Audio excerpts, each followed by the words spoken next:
تو ہم امید کرتے ہیں کہ آپ خیریت سے ہوں گے۔ دوستو، زلزلے کے جو دنیائی اسباب ذکر کیے جاتے ہیں ان کا ہم انکار نہیں کرتے، کیونکہ دنیا کو اللہ تعالیٰ نے دارالاسباب بنایا ہے، لیکن ہمارا یہ ایمان و عقیدہ ہے کہ جس طرح پوری کائنات خود بخود قائم نہیں ہو گئی، اسی طرح زلزلے خود بخود نہیں آتے۔ اصل میں اس کے پیچھے اللہ کا حکم ہوتا ہے۔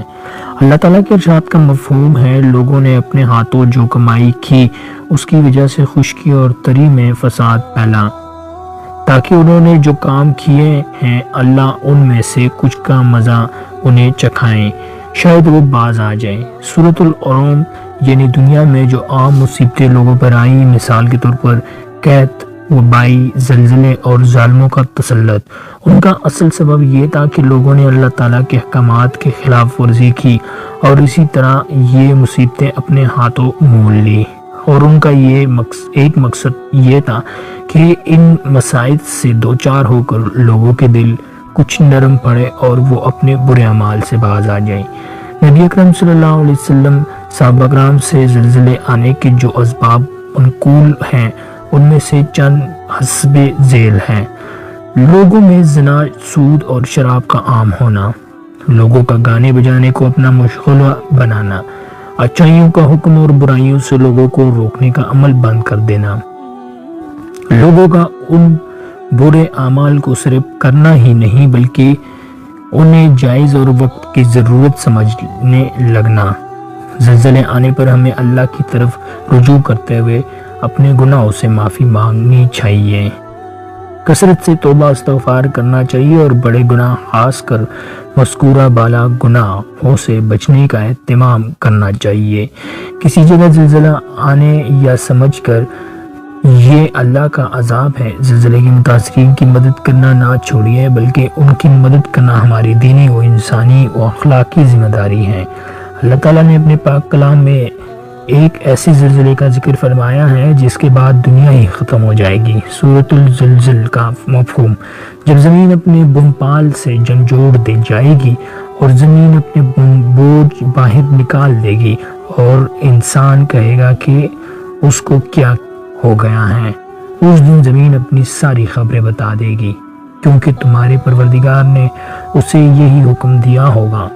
اس روز لوگ مختلف ٹولیوں میں واپس ہوں گے تاکہ ان کے اعمال انہیں دکھائے دیے جائیں۔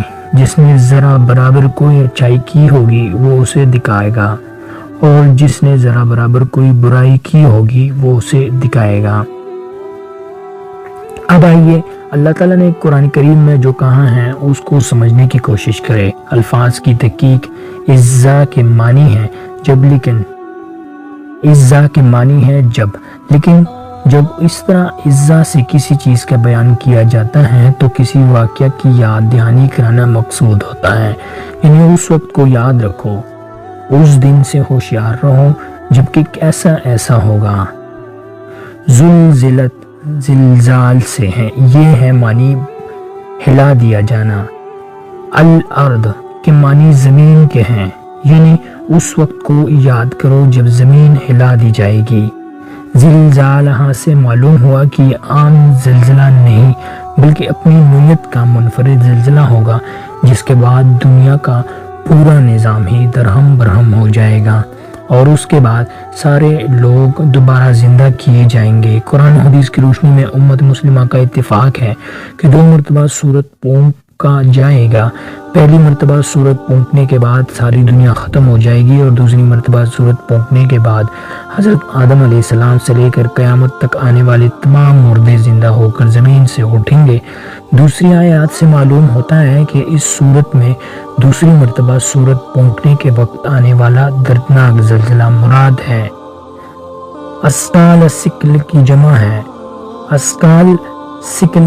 ہے جس کی معنی بار اور بوجھ کے ہیں۔ اس سے مراد وہ مردے ہیں جو زمین میں دفن ہیں۔ جن مردوں کو دفن کرنے کے بعد جائے جلا دیا جاتا ہے وہ بھی گویا زمین میں ہی دفن کیے جاتے ہیں، کیونکہ ان کی جلی ہوئی راکھ اور ہڈیاں وغیرہ سب زمین کا ہی حصہ بن جاتی ہیں۔ اسی طرح وہ لوگ جو سونامی کا لقمہ بن جاتے ہیں، کیونکہ دراصل سمندر بھی زمین کا ہی ایک حصہ ہے۔ ثقل سے وہ خزانے بھی مراد ہیں جو زمین میں موجود ہیں، یعنی دوسری مرتبہ صورت پھونکنے کے بعد زمین تمام انسانوں اور خزانوں کو باہر نکال دے گی۔ یہ دردناک صورتحال پر انسان پر جو اثر پڑے گا اس کو اللہ تعالیٰ بیان فرماتا ہے۔ مفہوم انسان بد حوث ہو کر پکار اٹھے گی کہ ارے اس زمین کو کیا ہو گیا ہے، یہ تو ٹکنے کا نام ہی نہیں لے رہی۔ اس دن زمین اپنی ساری خبریں بتا دے گی، کیونکہ تمہارے پروردگار نے اسے یہی حکم دیا ہوگا، یعنی اللہ تعالیٰ جو زمین و آسمان کا خالق ہے، اس کے حکم سے تمام انسانوں کے اچھے برے اعمال، تمام اعمال کو زمین بیان کر دے گی، جیسے کہ حضور اکرم صلی اللہ علیہ وسلم کے ارشاد گرامی کا مفہوم ہے، جس دن زمین اپنی ساری خبریں بتا دے گی۔ پھر نبی اکرم صلی اللہ علیہ وسلم نے فرمایا، کیا تم جانتے ہو کہ زمین کی خبریں کیا ہوگی؟ صحابہ کرام نے عرض کیا، اللہ اور اس کا رسول ہی بہتر جانتے ہیں۔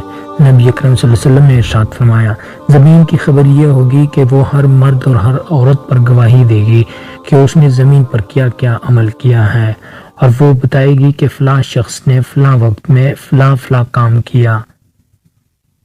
ترمذی۔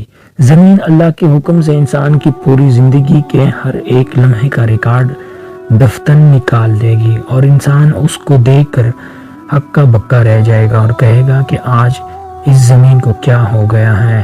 اس سورت کی چھٹی آیات کے دو معنی ہو سکتے ہیں، ایک یہ کہ ہر ایک اکیلا اپنی انفرادی حیثیت میں ہوگا، اس کی تائید بھی قرآن کریم سے ہوتی ہے۔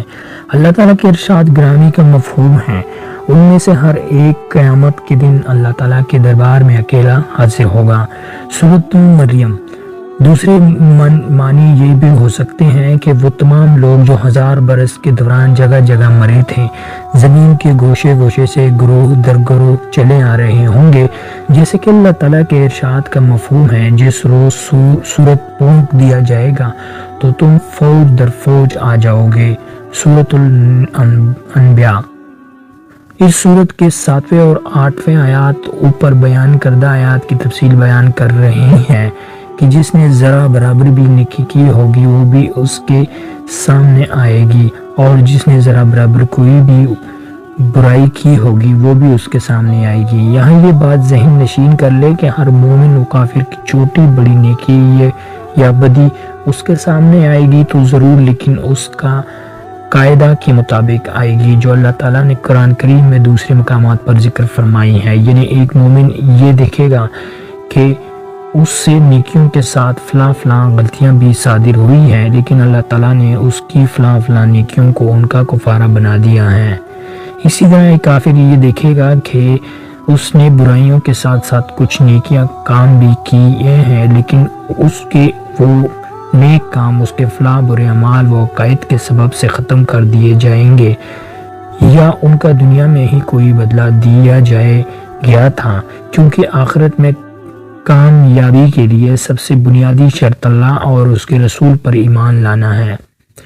دنیاوی زندگی کے اچھے و برے اعمال ظاہر ہونے کے بعد ہر شخص اپنا ٹھکانہ سمجھ جائے گا، اسی کو اللہ تعالیٰ سورۃ القارعات میں بیان فرماتے ہیں۔ مفہوم، جس شخص کے پلڑے وزنی ہوں گے، یعنی جس نے دنیا میں اچھے اعمال کیے ہوں گے وہ من پسند زندگی میں ہوگا، یعنی جنت میں ہوگا، اور جس کے پلڑے ہلکے ہوں گے، یعنی جن کے پلڑے ہلکے ہوں گے، یعنی جس نے دنیا میں اپنی خواہش کی ابتدا کی ہوگی تو اس کا ٹھکانہ ایک گہرا گڑھا ہوگا، اور تمہیں کیا معلوم کہ وہ گہرا گڑھا کیا چیز ہے؟ وہ ایک دہتی ہوئی آگ ہے جس میں اللہ کے نافرمانوں اور گناہ گاروں کو ڈالا جائے گا۔